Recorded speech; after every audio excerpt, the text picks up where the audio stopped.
काय सांगाल? आज आयुक्तांसोबत मीटिंग झालेली होती मंत्रीजींची, पण काही निर्णय लागण्यात आलेला नाहीये. त्याच्यावर तुमचं काय म्हणणं? खरं म्हणजे इतके अकार्यक्षम आयुक्त पहिल्यांदा बघत आहे. ते अतिशय दडपणात आहेत आणि दडपण त्यांनी स्वीकारलेलं आहे. ते कोणत्याही प्रश्नाचं उत्तर शासन, प्रत्येक प्रश्नाचं उत्तर शासन. मग तुमच्या कार्यक्षमतेमध्ये काय आहे, तुमच्या अधिकारात काय आहे, तर शासन. म्हणजे इतकं आकर्षणपणा. बरे ते इतके निष्ठुर आहेत की 12 दिवस इथे सत्याग्रही भिक्षू बसलेले आहेत, कधीही भेटायला आले नाही. ते त्यांचे प्रतिनिधी पाठवायचे आणि प्रतिनिधी इथे येऊन काय बोलत आहेत याची जबाबदारी मात्र ते स्वीकारत नाही. तर नाही असं बोलले नसतील, मग मी बघतो, मग सांगतो. म्हणजे काय चाललंय, काय तुम्ही खेळ करताय भंतेजींसोबत?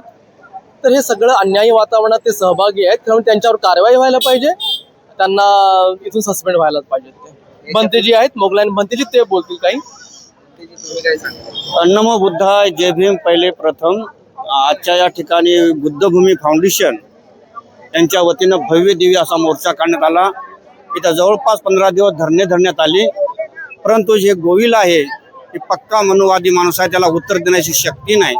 आणि या पदावर बसलेले माणसं, मला असं वाटत नाही की या लोकांना पास होऊन असे केले असतील, याने एखादी डिग्री केलं. अहो मम तम तम करत बसाला तो, म्हणजे त्याला आयुक्त, त्याला जे तालुका सांभाळायचा, जिल्हा सांभाळायचा, असा माणूस जर प्रश्न उत्तर देत नाही बरोबर, म्हणजे याची काय आहे?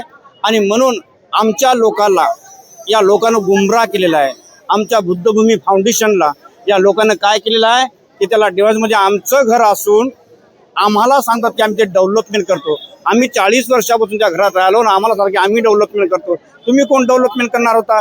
डेव्हलपमेंट करणं हे आवश्यक आहे, परंतु आम्हाला विचारून डेव्हलपमेंट करणं हे अत्यंत महत्त्वाचं आहे.